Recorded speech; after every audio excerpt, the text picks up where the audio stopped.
Bonjour Sardoine, heureuse de te rencontrer et heureuse de t'accueillir aujourd'hui lors de notre interview. Tu es une jeune artiste congolaise.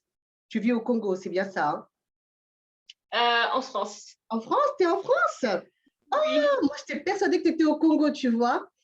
Tu vois, c'est encore une belle surprise pour moi. Donc, je pense qu'on va se voir très bientôt. Oui, On ce va se serait voir avec très, plaisir. très bientôt, Sardoine. Mhm. Donc, écoute, ce que je vais faire, c'est que dans un premier temps, je vais te laisser te présenter qui tu es et nous dire quelles sont tes œuvres, quel est ton univers.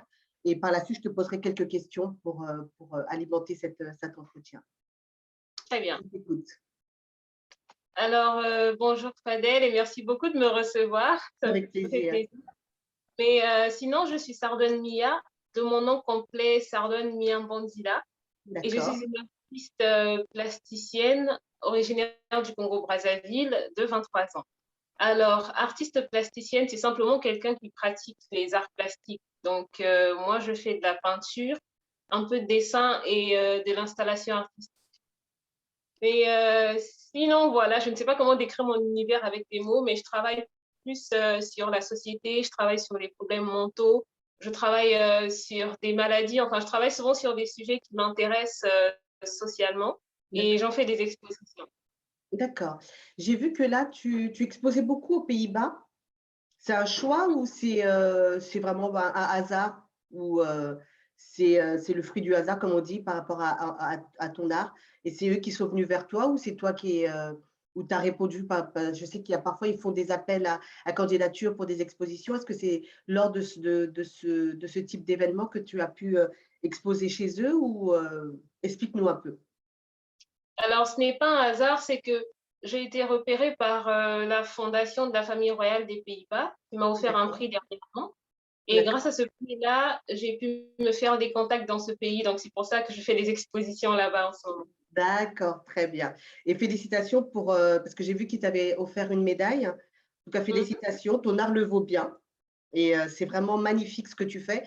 Ça parle beaucoup de moi, ça me quand je regarde tes œuvres, ça me parle beaucoup de spiritualité. Je vais vraiment au-delà de ce que je peux voir et c'est ce qui me touche énormément et à chaque fois que je vois une de tes œuvres, je suis toujours très étonnée parce que je rentre toujours dans un univers complètement différent. Même si c'est une exposition qui regroupe, plusieurs de tes œuvres dans une même, dans une même exposition, chaque œuvre que je vais regarder va m'emporter quelque part d'autre et je trouve ça vraiment extraordinaire et surtout pour ton Mhm. jeune âge, à 23 ans, je suis bluffée, bluffée, bluffée, bluffée. Bravo, bravo. Heu, Merci beaucoup. donc je vais commencer par première question parce que aussi c'est en lien avec, la thèse que je suis en train de faire par rapport aux femmes artistes et à l'œuvre digitale. J'ai vu Mhm. que tu avais exposé et digitalisé, tu avais fait exposition digitale. Heu, Tu peux nous expliquer comment ça s'est passé? Parce que c'est vrai qu'on en voit très peu, on voit très peu d'expositions digitalisées. Comment ça se passe? Et de quelle manière vous vous organisez pour pouvoir, exposer tes œuvres? Comment on peut y accéder aussi? Ça serait très intéressant à savoir. Mhm. Oui, oui, bien sûr. Alors, l'exposition digitale que j'ai faite, c'était en mars dernier. C'est D'accord, une galerie canadienne, mais c'est une galerie virtuelle. Donc, ils n'ont pas de locaux. C'est une galerie d'accord, complètement virtuelle qui a organisé une exposition commune des artistes qui étaient exposés là-bas, dont moi. d'accord, Donc, c'est comme ça que j'ai fait ma première exposition digitale. Mais sinon, c'est eux qui ont tout organisé, la mise en place de la salle et tout, le mode de visite, l'hébergement du site. Ils se sont occupés de toute cette partie-là, en tout cas. Et moi, j'ai juste d'accord, dû fournir des photos de très bonne qualité des œuvres pour que ça reste, enfin, que ce soit bien net dans l'exposition. Et d'accord. c'est tout. Franchement, je n'ai pas fait grand-chose dans l'organisation. D'accord et pour toi, c'est un avantage de ce type d'exposition? Ça te permet pour toi de toucher plus de monde? Oui, bien sûr. Je veux dire, contrairement à une exposition physique où les gens sont obligés de se déplacer pour Oui, venir voir, dans l'exposition digitale, au fait, c'est accessible à tout le monde. Je veux dire, il suffit de partager le lien et tout le monde peut entrer dans la salle, voir l'exposition. Ça touche vraiment un public plus large. d'accord et je vais partir un peu plus loin. Aujourd'hui, quand je regarde le monde artistique, on voit énormément d'hommes qui sont exposés, qui sont mis en avant et très peu de femmes. Et je voudrais connaître ton avis par rapport à tout ça. Quelle est la place de la femme, en fin de compte, dans ce monde artistique, surtout le monde de la diaspora, le monde de la culture africaine? J'ai l'impression qu'on met plus en avant les hommes que les femmes. Alors, c'est vrai qu'il y a plus d'hommes en avant, mais je pense que c'est parce qu'il y a moins de femmes dans l'art déjà que les femmes s'y intéressent moins que les hommes. Je donne un exemple, dans une classe, enfin, dans une école de peinture, sur 20 élèves, il peut y avoir 17 hommes et 3 femmes. Donc, il y aura D'accord. forcément moins de femmes représentées plus tard dans le monde de l'art. Donc, je ne pense pas que les femmes sont moins représentées parce qu'elles sont des femmes, mais c'est juste qu'il y a moins d'artistes femmes que d'hommes.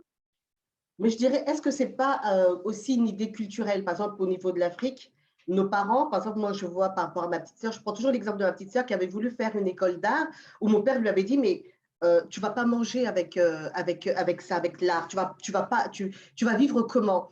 Est-ce que c'est pas aussi cette mentalité qui fait qu'il y a moins de femmes au niveau de la diaspora, qu'il y ait même au niveau européen, même asiatique, je trouve qu'il n'y a pas beaucoup de femmes représentées. Est-ce que ce n'est pas vraiment une mentalité où on se dit que c'est un monde qui est tellement dur qu'une femme n'a pas vraiment sa place parce qu'elle ne va pas pouvoir manger, elle ne va pas pouvoir avancer, elle ne va pas pouvoir se prendre en charge? Si, si, c'est tout à fait ça, parce que on va parler un peu de la culture africaine, comme on est issus de ça toutes les deux. En Afrique, c'est considéré comme un métier d'homme. Parce que quand moi, on me voyait peindre, que ce soit sur une toile ou sur un mur, on Ouais, disait, ah, mais tu fais un travail d'homme, au fait. On ne considère pas que c'est d'accord. quelque chose qu'un homme peut faire. Donc, forcément, ça devient culturel comme ça. Et quand une petite fille dit que je veux devenir artiste plus tard, on dit, non, c'est un métier d'homme, toi, tu vas faire autre chose, tu vas faire ça, ça, mais tu ne peux pas devenir artiste parce que c'est dur aussi, ce n'est pas un revenu stable à la fin du mois, surtout au début. Donc, je pense qu'il y a tous ces facteurs-là qui font qu'il y a beaucoup moins de femmes dans l'art. D'accord. Et au niveau du Congo, comment tu as été accueillie? Comment tu as été accueillie au niveau du Congo? Alors, déjà, pour moi, ça a commencé très, très mal parce que, oui, oui, en tout cas. Parce qu'en fait, l'art, c'est une passion que j'ai depuis que je suis petite. J'ai toujours dessiné. Et mon père, ça ne le dérangeait pas tant que je faisais mes études. Il disait que c'était juste un hobby, une passion comme ça, et que ça allait finir par passer. Donc, j'ai eu mon bac, j'ai fait 4 ans d'université, mais je ne me sentais vraiment pas à l'aise là-bas. Je trouvais que je ne voyais pas travailler dans le commerce plus tard. J'ai dit, papa, moi, je veux travailler en tant qu'artiste. Et évidemment, il m'a dit la même chose, mais c'est pas un travail sûr parce que moi, je veux que tu aies un avenir, je veux que tu puisses Oui. te prendre en charge, tout ça. Mais comme malheureusement, je suis têtue, donc j'ai continué. Mais sinon, ça a été difficile auprès de la famille et des Oui. amis parce qu'au début, absolument personne ne croit en toi. Tout le monde croit que c'est juste une folie comme ça qui va te passer et que tu vas te casser les dents contre un mur, quoi. Mhm. Mais D'accord. après cette phase-là, quand je suis entrée en contact avec des institutions artistiques, avec le Centre culturel français, avec des galeries, avec des ateliers slam, en fait, quand tu viens dans le monde artistique, tu es très bien accueillie parce que tu es une femme et que c'est Oui. rare. Et parce que j'étais toujours la plus jeune aussi. Donc, c'était, ah, c'est toi qui fais ça. Ah, mais une femme, en plus, tu es petite comme ça, on ne dirait pas que c'est une femme.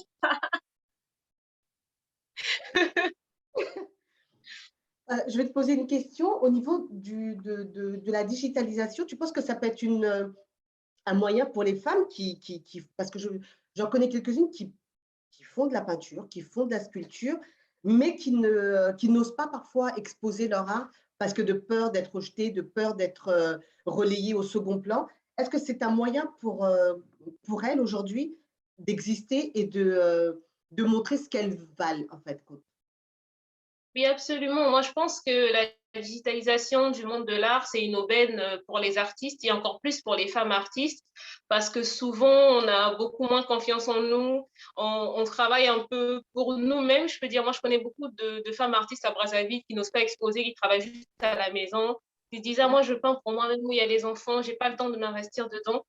Or qu'avec le monde digital, tu peux être chez toi, filmer quand tu travailles, prendre des photos et poster, ce qui te rend tout de même visible auprès Oui, d'un certain public. Donc, moi, je pense que c'est une très bonne chose en tout cas. Et surtout pour les artistes autodidactes comme nous qui n'avons pas fait d'école d'art, donc là, on n'est oui. pas forcément dessus partout. mais avec le monde digital, tu peux te faire connaître sans passer par les moyens traditionnels. D'accord. Mais au niveau du Congo, tiens, on va reprendre au niveau du Congo, ces femmes artistes qui se cachent quelque part. Est-ce qu'il n'y a pas un manque d'éducation digitale qui va leur permettre peut-être de comprendre qu'elles peuvent allier et leurs conditions de mère, de femme au foyer ou de mère qui travaille, en plus de cette activité artistique?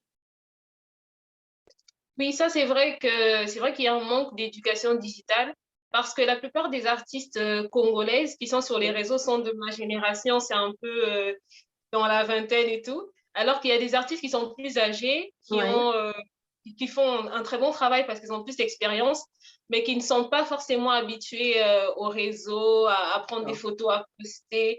Et je pense que c'est un choc générationnel, je ne sais pas comment dire ça. Mais sinon, c'est vrai qu'il faudrait une éducation digitale et vraiment apprendre aux artistes à se servir du monde digital pour se vendre et pour vendre leur travail. D'accord, très bien. Je pense que j'ai fait un peu le tour de mes questions.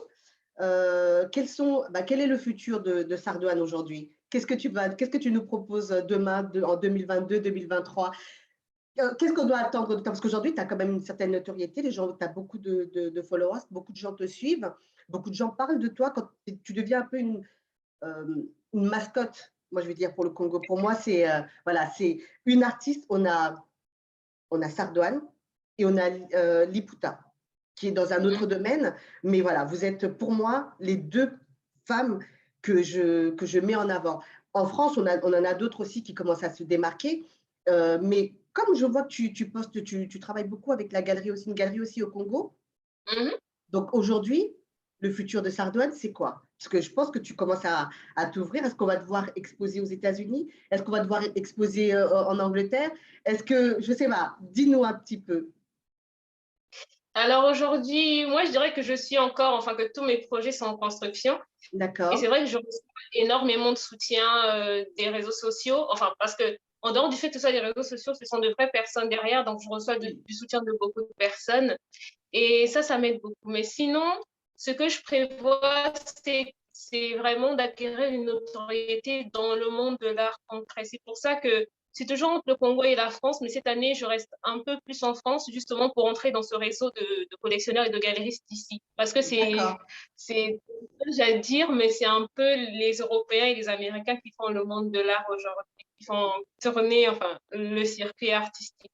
Donc, D'accord. c'est ce que je fais. Et cette année, je travaille avec une galerie française, la Day to Day Galerie, et aussi avec une galerie autrichienne. Donc, je serai Ah un peu oui, entre les deux pays. entre les deux. Oui. D'accord. Mais en dehors de ça, moi, j'aime toujours exposer au Congo. Donc, je suis exposée en permanence à la galerie Art Brasa de Brazzaville et à la D'accord. galerie La Sango de Pointe-Nord parce que je tiens à ce que mes œuvres soient exposées au Congo en premier quand même. Oui, j'ai vu qu'il y avait deux galeries qui te suivaient, c'est vrai. J'espère en tout cas que tu vas influencer beaucoup plus de femmes dans l'art, parce que pour moi, c'est quelque chose qui, je trouve, qui est très important, parce que vous êtes quelque part l'image d'un pays, l'image d'une génération, l'image historique de ce qu'on peut apporter de notre société. Donc, bah, moi, j'espère te voir très bientôt. J'espère aussi voir tes expositions en France encore très bientôt. Et que dire d'autre? Bah, beaucoup de courage, que du bon pour toi. Et si tu as quelque chose à dire, bah, je t'en prie, je te laisse la parole. Merci beaucoup en tout cas. Mais moi, j'aime bien, moi, ce qui me fait beaucoup plaisir, c'est le public congolais qui s'ouvre de plus en plus à l'art. Oui, Même des gens qui s'y intéressaient pas. Enfin, je suppose que c'est parce qu'ils ne voyaient pas tout simplement ça au Congo. Mais je trouve que les gens sont plus intéressés par les peintres locaux, donc les peintres congolais, par les artistes congolais. Et ça fait vraiment plaisir parce que pour moi, c'est un changement que je suis en train de voir. un changement de mentalité. C'est vrai qu'il y a un grand changement de mentalité. Et je pense que si l'art aujourd'hui n'a pas cette notoriété en Afrique, c'est qu'il y a un moment donné, on a été brimé. Il y a eu une sorte de cassure où on disait que c'était l'art, c'était pas pour nous. Alors que non, l'art africain a beaucoup influencé l'art occidental, l'art du monde en fin de compte, comme l'art asiatique. En tout cas, moi, je suis très heureuse de t'avoir accueilli aujourd'hui. Merci d'avoir répondu à mes questions. Et je te souhaite que le meilleur. Je te dis à très bientôt. Merci beaucoup, Sardoine. Merci beaucoup et à très bientôt. À très bientôt.